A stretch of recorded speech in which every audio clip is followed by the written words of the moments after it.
Good day. You're listening to the Story Healing Podcast, and this is episode number 1. I'm Jalord, and I'm joined today by Kylie. Today, we will be reading a letter from our avid supporter of these podcasts, and after that, we will be sharing our opinion from the context of the letter sent. Kylie, you can now read the letter for all of us. This is the letter sent by our supporter, aka Had To. Dear Story Healing Podcast, good day. I hope you received this letter well. I am Had To, and I will be sharing the conflict that I'm currently experiencing. I am an only child. My dad died too soon, and my mom is really busy with her work. Being an anchor, after my dad passed away, I felt like everything was in chaos but in silent mode. My mom hasn't even mentioned my dad until I am the first one to ask. It feels very sad and lonely too. Most of the time I was disappointed until I became used to it. My mom would tell me, Hadu, let's have dinner outside after work, and then never show up because something came up. For instance, a flash report that she needed to deliver as soon as possible. I know that being a journalist and an anchor was never easy, but it makes me question myself. Am I really important to you?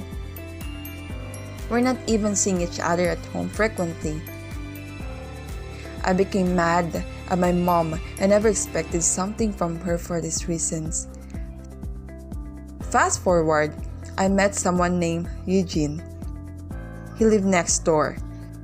He started by delivering newspaper until he became a newscaster at the same station where my mom works. We became good friends and became lovers after months. Everything went so smoothly not until he kept on giving excuses because he keeps on breaking promises. And promises again for uncertain things. The feeling was nostalgic but in a bad way. At this point, I felt lonely again. It's slowly becoming my mom. This is why I sent a letter to you podcast, hoping that you will be able to read this one and help me. I don't know what to do. I want to be okay with my mom and Eugene. I don't want to get to the point where I will hate him the way I hated my mom. What should I do? Had to.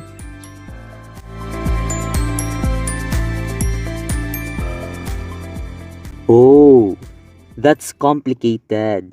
We all know that being a news anchor is a full-time job that requires you to be available 24 hours a day. Because as a part of your job, you must broadcast any new reports immediately. Is that correct, partner? I completely agree. That's why a big salute to our news anchors. However, as Hadu discovered, she considered being a news anchor far more important than being with her. It also forces you to sacrifice time with your family. She believes they ignore her because of their job. Before anything else, talk with your mom and Eugene about things that you're bottling up. The things that are constantly consuming and destroying your relationship with them. Express how you feel or how their absence affects you emotionally when you feel lonely, because there are times when we tend to overreact and things just fall into chaos. And at this time, there are some simple things that could have helped, like talking it over, but because of our impulsiveness, we just disregard it anyway. You're correct, partner. You must try to communicate your feelings to hear their side of the story. After that, put forward in developing your empathy. You can put yourself in their position and ask yourself why they don't make time for you. We know that the loss of someone can truly leave a void in our hearts. That is why we are looking for someone to fill the void we are experiencing. When you lost your father, you become lonely. But knowing your mother, who has become a single parent, your mother suffers in the same way that you do.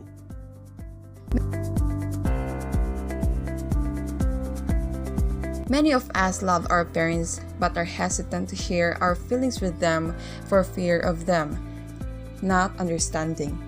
When you've been hurt by someone with whom you have a relationship, some gentle boundary setting may be necessary.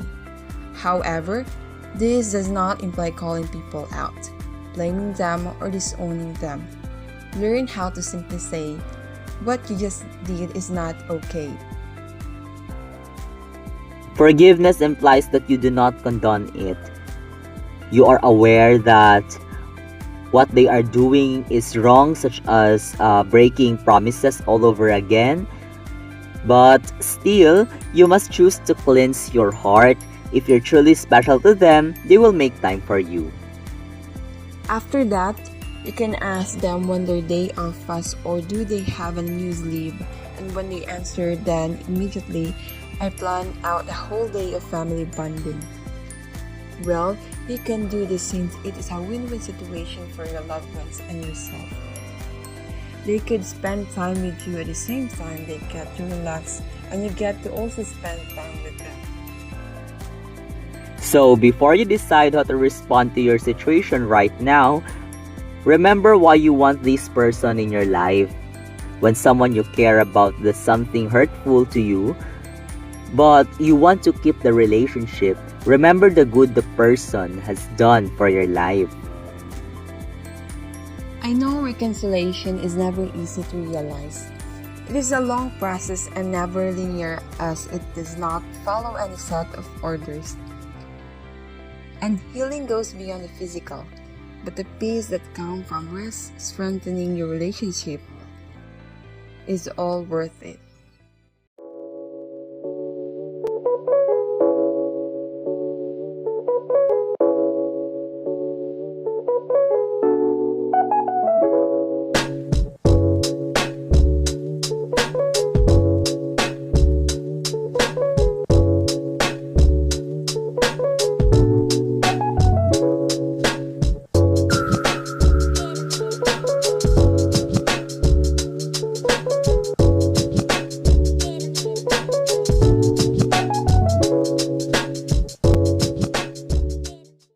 This has been a good discussion. We've learned a lot, including the importance of understanding, forgiving, and spending quality time with those we love. Thank you for listening to the Story Healing Podcast first episode. Stay tuned for our next interesting episode. Again, this is Jalord. And this is Kylie. We Your are your speaker speakers for for this this episode. episode. Have a good night, everyone. everyone.